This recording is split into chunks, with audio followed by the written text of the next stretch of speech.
Mark Zuckerberg, head of Facebook, Instagram, and one of the people developing the next generation of AI imaging, shared a picture of his family recently, and he hid his kids' faces behind emojis. And this is making a lot of people think, what does he know that we don't know? Can I tell you, I once saw that he covered up his webcams on his computer, and I've been doing it ever since. We're going to talk about this and try to decide whether parents now and in the future should be sharing their kids' pictures online, or if we need to do something to hide them, and what the best way to do that is. But first, we want to thank our sponsor, Squarespace, who makes this possible. Yeah, if you want your own website or portfolio, you can make it happen with Squarespace. It's super easy. If you can drag and drop, you can have a gallery, you can have a portfolio, you can have a store.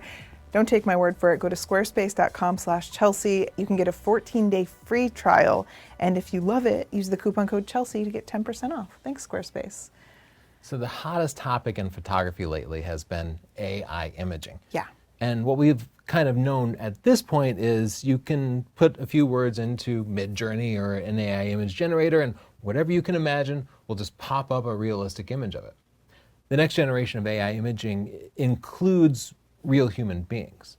So, for example, Facebook's next generation AI imaging might go through your photo album and allow you to make a professional LinkedIn headshot. That's the big craze on TikTok now. Yeah, and people are already doing that. They're just taking their existing mediocre pictures from their phone and then using apps to make a professional looking headshot. So we're in that era. Right, but there's nothing to stop you from taking a picture of somebody else's kids and making a professional looking headshot, right? Professional babies. Or perhaps something worse. Yeah, we'll let you use your imagination. Whatever bad thing you can think of, people could potentially do that. People are speculating Mark Zuckerberg is looking into this dark future and deciding that now is the time to hide his kid's face. But I want to bring up that he's not a regular mom or dad. He is extremely famous and one of the most wealthy people on the planet. Zuckerberg has a security team, and I have a security background myself. One of the first things his security team would do would be to say, your kids need constant security and you should do everything you can to not put their faces out in the public. Yeah. For their safety and for his own safety, because people would grab him and try to extort him, basically. Yeah. So he's not really one of us. He's a billionaire, so people might want to seek out his kids. So that's probably the reason he's covering their faces. Right. So we don't have to bring him into the deep fake AI discussion, but we should still have that discussion, I think. Yeah, I think so. We need to be conscientious about how we put our kids on the internet. And I'm not going to say I have all of the answers, but I am going to say I have some questions that we should all consider.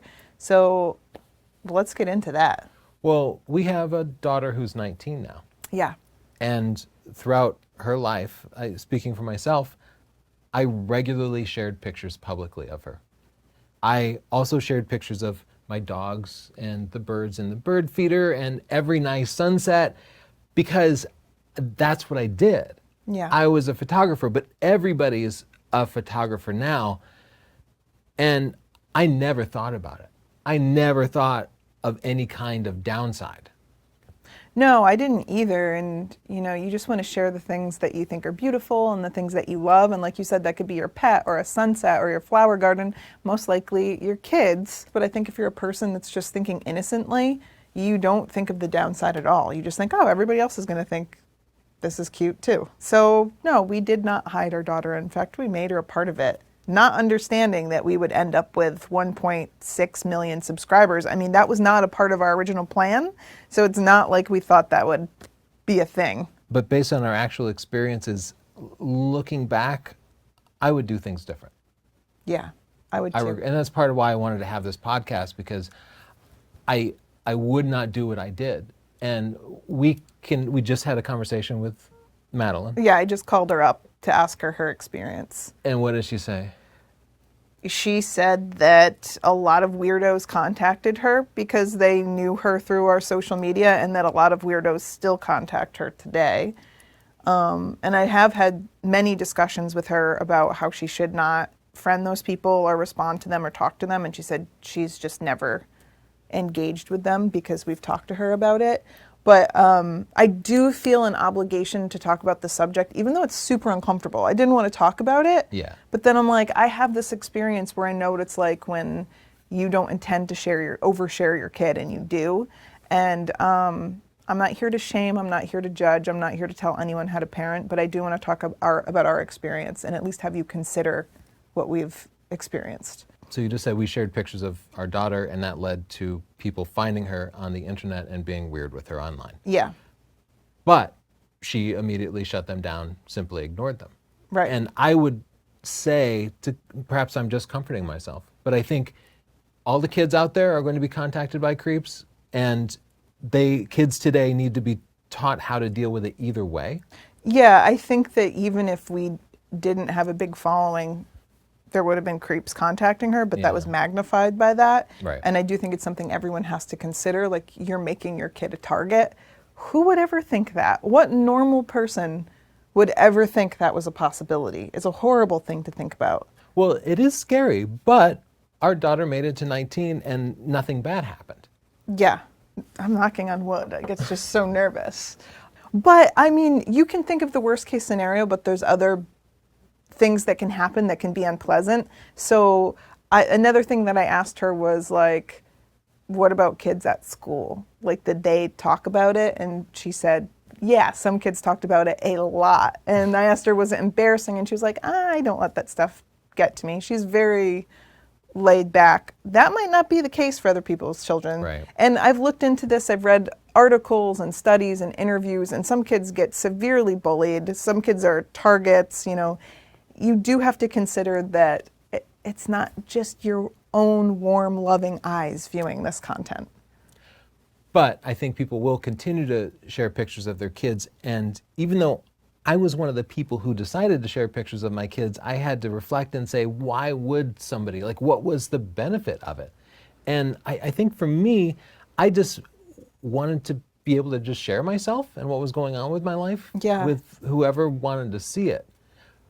But maybe there's some amount of ego there. Maybe people like to get likes.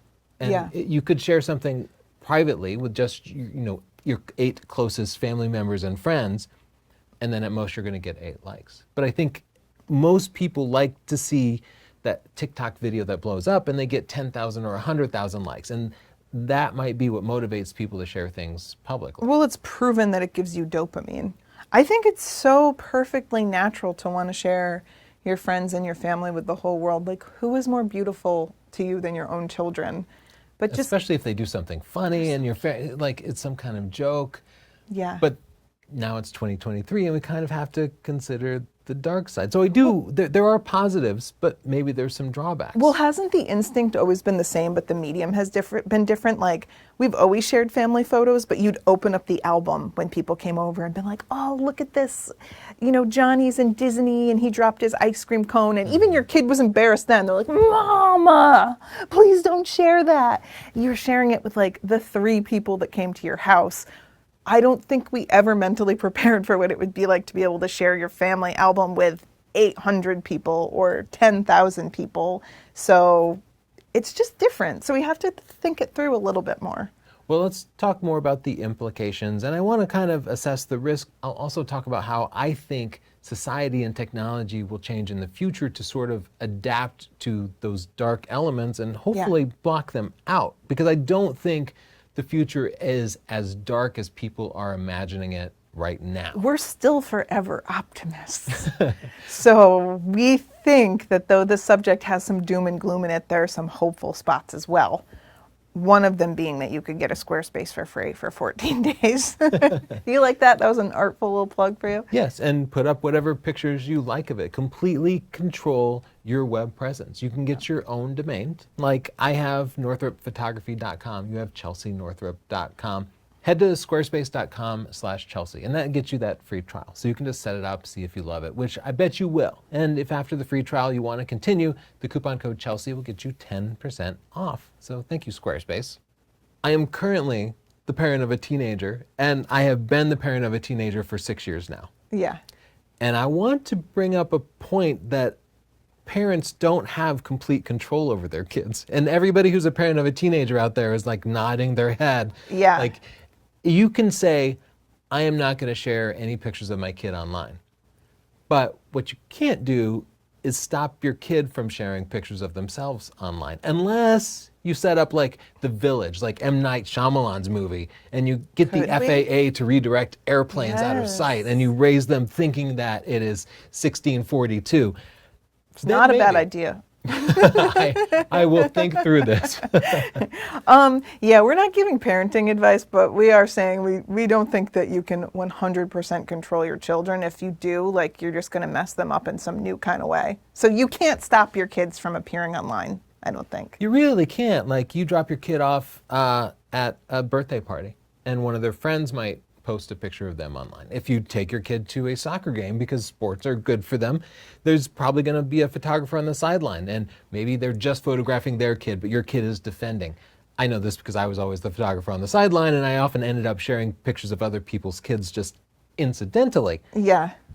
I don't know of any way to actually stop pictures of your kid from getting online. However, I will say Mark Zuckerberg has done it. Well, because when he's at a soccer game, if someone raises a lens near his kid, his security is probably like, shut it down. Yeah, and he rents out an island every time he goes on vacation, and they have a perimeter, and still people will post paparazzi pictures of him on a surfboard with like a 1200 millimeter lens, but they blur out his kids' faces That's respectful. when they do that for whatever reason. So he has actually controlled it, but how much of a sacrifice are you willing to make to actually stop it? Or do you arrive at the point where you say, I can't stop this, thus it's not a yes or no question, it is what type of images should I share and how much am I going to allow? Well, here's a few things to think about. First of all, if your kid's posting their own picture of themselves, that's different because, like, we're talking about the biggest, scariest stuff like stranger danger on the internet,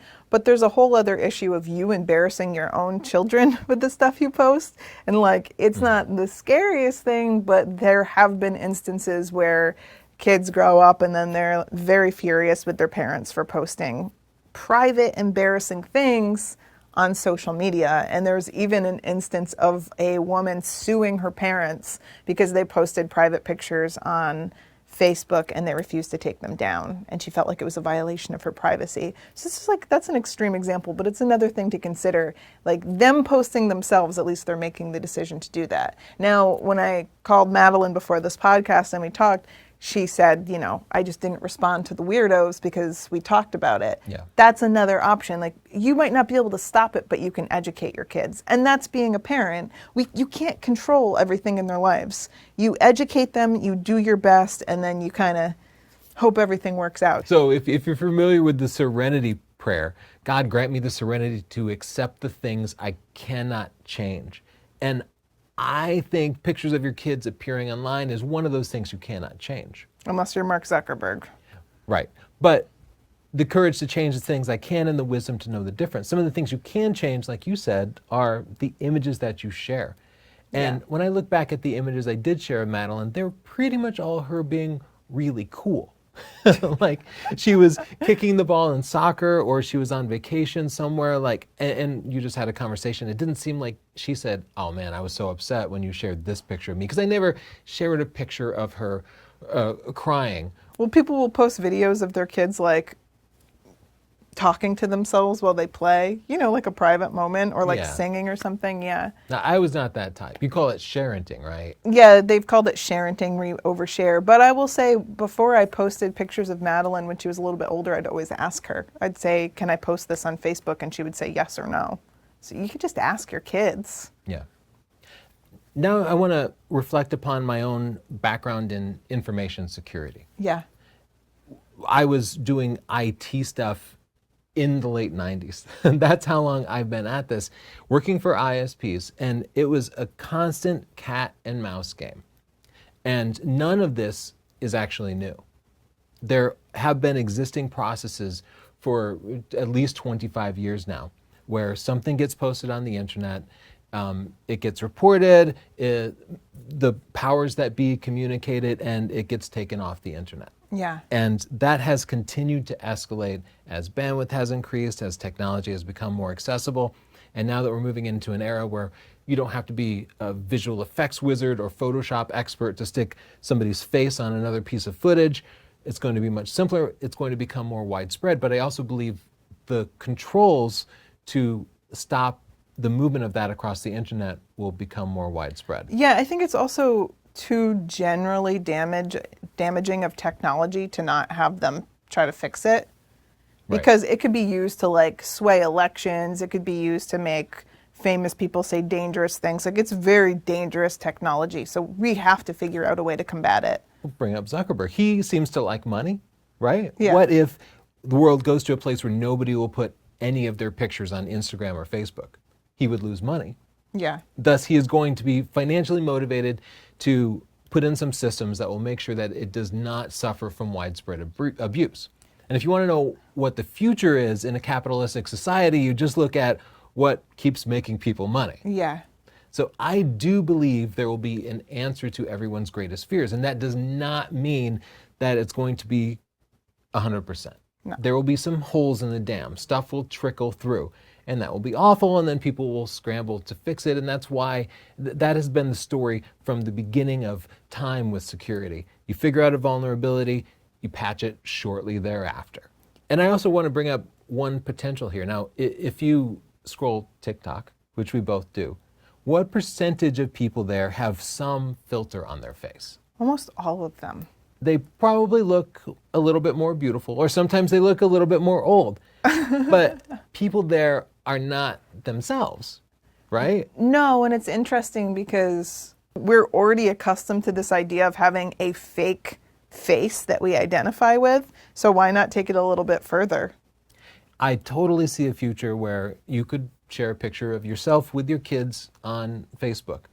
And it could do what Mark Zuckerberg did, which is automatically replace their faces with emojis. It could automatically detect children. There could even be a setting like, would you like to protect the privacy of any minors in the photo? And it just detects everyone under a certain age and gives them a new face. AI could also detect the context of the image and say, hey, it looks like your kid is crying here, or they're on the toilet. Are you sure that you want to share this? And it could simply automatically block it, right? Because that is part of the power of AI, is the ability to potentially limit those damaging images. Yeah, you are humiliating your child. We're going to block you. They already block people for writing controversial things. Now they'll be like, you are making interesting parenting choices. We're going to ban you for 10 days. I made this prediction in the past, but I do think in the near future, we will all be able to set preferences for how we want to be represented online. And then when we take a selfie, it will say, okay, well, Tony likes to have dark hair. A goatee. And the goatee. And it will do that. Or maybe if it's a 10-year-old boy, he will want to be represented by a T-Rex. That would be cool. So you could be more beautiful. It could remove your pimples, or you could look like something totally different. You could just be a yellow happy face emoji. I believe that will happen with selfies, and then I believe it will spread to other people's phones. And if the neighbor is taking a picture of your kid and they happen to appear in the background, it will recognize the kid and tie into his own preferences and represent him with an avatar. And thus you might be able to just have people freely sharing pictures, but still have some amount of privacy and dignity depending on what your preferences are. Yeah, that would be amazing if every time someone took a picture of me, I was a T-Rex. That's the future. But how great would that be for respecting your privacy in situations where people won't respect your privacy? Because, like I said, there is no complete control over this. If you go out in public, any street photographer could take your picture in super high resolution and share it. Now we get into a whole different thing though, where like, what if you're filming someone committing a crime and there's just a T-Rex instead of a person? You're like, have you seen this man? He identifies as a T-Rex on his images, you know. Okay, the future really is dark. We need to write a Black Mirror about all of this. There is a Black Mirror where they use that woman's whole life to be her own personalized show. Yeah. I mean, what do you imagine for the future? There's just so much that could happen with this technology. Well, I want to ask you, Chelsea, if we were to have a baby today, Yeah. which we are not, but if we would, how would you handle the images? What would you do? Would you share anything publicly? Would the existence of the baby be a secret? I with our current big social media, we do have new family members, and I do not share them. I don't share private things anymore because almost everyone's normal, but there's this small number of people who are everything from just hurtful and rude to like leaving messages saying that they know where you live or trying to contact the family members. So I would be far more private. I would not be sharing, if we had a child, I would not be sharing them right away. I would probably be putting emojis over their face.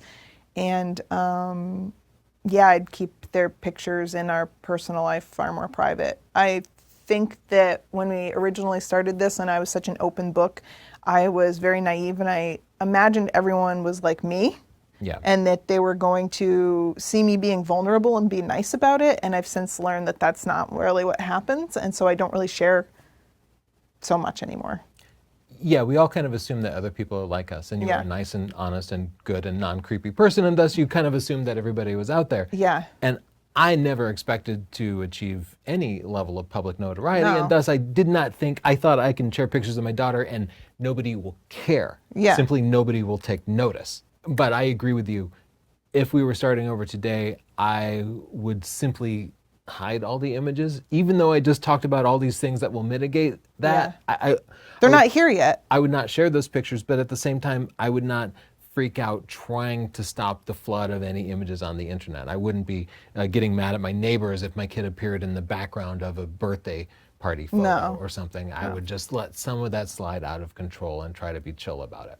Yeah, your little serenity prayer thing. Exactly. It is the only way to survive parenting a teenager. Yeah, or any kid or life or anything. But I'm curious to hear what you all think. If you share pictures of your family or if you're more private, if you have a smaller social media like I do where you share the more private things. It's really difficult. I am not going to pretend to have all the answers. I know my experiences and what I would do differently, but I am curious to hear your experiences as well. And thank you to our sponsor, Squarespace. They give us a place to share our photography portfolio, our video reel, a personal or family website, or any kind of business website that isn't controlled by social media, that doesn't have ads from your competitors on it. It's something that you truly own with your own domain name, potentially a store. You could take appointments from clients, have a form there so people can contact you without knowing your email address. Whatever you imagine can happen at squarespace.com/Chelsea, and the trial is completely free, no credit card. Just make sure you like it. And if you do like it, when you sign up, the coupon code Chelsea will get you 10% off. Thanks so much, and thanks for watching the Picture of This Photography podcast. If you want to see more episodes, we have like a couple hundred at this point. You can go into our playlist on YouTube. This is our 100th podcast, I believe. Wait, just 100? I thought so. Why does it feel like so many? So maybe 100, I don't know. We have a playlist. We're on wherever podcasts are. You can check us out there. We've done a lot. Thanks. Thanks.